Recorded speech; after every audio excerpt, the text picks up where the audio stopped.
श्री शिव महापुराण तृतीय पार्वती खंड आरंभ। दूसरा अध्याय पूर्व आख्यान। नारद जी बोले, हे ब्रह्मांड, हे महाप्राज्ञा, अब आप मेनका की उत्पत्ति और पितरों के शाप की भी कथा कहिए। ब्रह्मा जी कहने लगे, हे शिवर्य नारद, आप तुम इन मुनियों के मंडल में बैठे हुए मेनका की उत्पत्ति सुनो। मेरा पुत्र जो दक्ष था, उसके 60 पुत्रियां हुई, जिनका विवाह उसने कश्यप आदि महर्षियों के साथ कर दिया था। उनमें स्वधा नाम वाली कन्या को उसने पितरों को दिया था कि जिससे धर्ममूर्ति 3 कन्याएं उत्पन्न हुई। उनमें सबसे बड़ी पुत्री का नाम मेनका, दूसरी का नाम धन्या और तीसरी का नाम कलावती था। ये तीनों पितरों के मन से उत्पन्न हुई थी, इससे ये अयोनिजा मानी गई। इनका नाम लेकर मनुष्य सारे लाभ प्राप्त कर लेता है। ये तीनों जगत मध्यम माताएं हुई और ज्ञान की निधि तथा तीनों लोकों में विचरण करने वाली हुई है। मुनीश्वर, एक समय ये तीनों बहनें श्वेत द्वीप में विष्णु जी का दर्शन करने गई तो वहाँ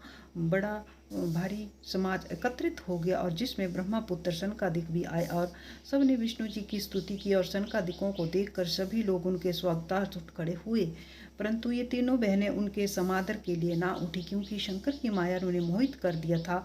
शिव की बलवती इच्छा वहीं प्रारब्ध है और उसके बहुत नाम है। सारा जगत उसके अधीन है। उसी के वश होकर उन तीनों कन्याओं ने भी सनकादिकों को प्रणाम ना किया और आश्चर्य में पड़ी हुई केवल बैठी ही रह गई। उनके इस दुर्व्यवहार से क्रुद्ध होकर सनकादिकों ने उन्हें दंडित करना चाहा, और योगीश्वर सनत कुमार ने उन्हें शाप दे दिया कि तुम तीनों श्रुति की जानने वाली थी, तुमने अभिमान बस हमें खड़े होकर अभिवादित नहीं किया और नमस्कार भी नहीं किया, तब तुम स्वर्ग से दूर जाकर मनुष्य बन जाओ।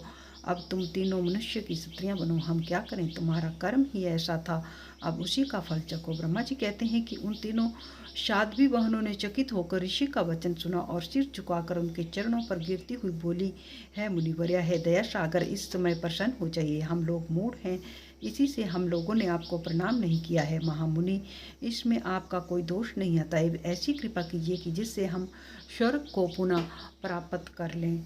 शिव जी की माया, वह माया सनत कुमार पर चढ़ बैठी। अब वे उनके शापों द्वार की बात कहने लगे। उन्होंने कहा, है पितरों की कन्याओं, अब तुम प्रसन्न होकर मेरे वचनों को सुनो कि जिस प्रकार तुम्हें सर्वथा सुख प्राप्त होगा। हिमालय पर्वत हिम का आधार है, यहाँ ज्येष्ठा उसकी कामनी होगी और इसको पार्वती नाम की एक कन्या प्राप्त होगी, और यह दूसरी कन्या धन्य है जो कि महायोगी जनक की पत्नी होगी, और जिस महायोगी के यहाँ यह महालक्ष्मी सीता होकर उत्पन्न होगी।